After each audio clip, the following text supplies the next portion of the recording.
kişinin istədiyi qadına əsas şeylər var. Bir, kişiyə inamdır. Baxın, bütün münasibətlərdə harda ki, kişi-qadın mübarizəsi var, onlar bir-birindən narazıdırlar. İndi dediyim 3 şey yoxdur, qadın onu verə bilmir. Niyə? Çünki özündə ala bilməyib, ata-anadan travmalıdır. Bir, inamdır, kişinin gücünə inanmaqdır.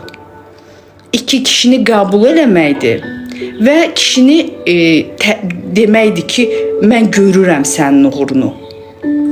Onu ona deməkdir.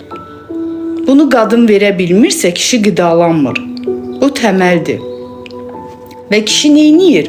Əslində onun içinə hörmət də daxildir də, o kişiyə hörmətdir. İndi hörmət deyəndə başa düşürəm nə deməkdir hörmət? Çünki insanların çoxu, qadınların çoxu elə bilir ki, mən onun naskisini yuramsa, 5 dənə uşaq onun üçün dünyaya gətirmişəmsə, səhərdən axşama kimi ona fədakarlıq edəmsə, bu hörmətdir. Xeyr əzizlərim, bu hörmət deyil. Hörmət daxildə sülh olaraq o kişiyə də o sülhü ötürə bilməkdir. Yəni, mən səninlə müharibədə deyiləm. Mən səni dəyişdirməyə çalışmıram. Mən sənə demirəm ki,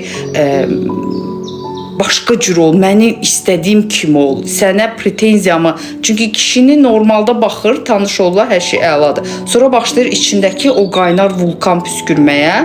O da kişidən bağlı deyil, anadan, atadan gətirdiyini orada yansıdır. Və düşünür ki, problem kişidədir, başlayır ondan dalaşmağa.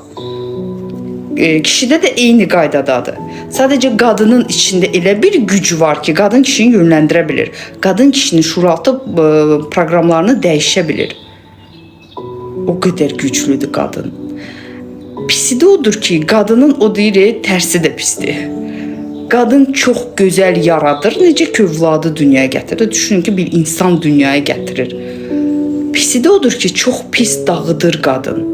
Özünü dağıdır, daxili huzurunu dağıdır, uşaqlarının həyatını, psixikasını məhv eləyir, yoldaşının pulunu, onun bütün kişiliyini məhv eləyə bilər, ailədə bütün xaos yarada bilər, dünyaya belə təsir eləyir. Ona görə qadın şəfalıdırsa, dünya şəfalıdır. Qadında problem varsa, bütün dünya ondan təsirlənir.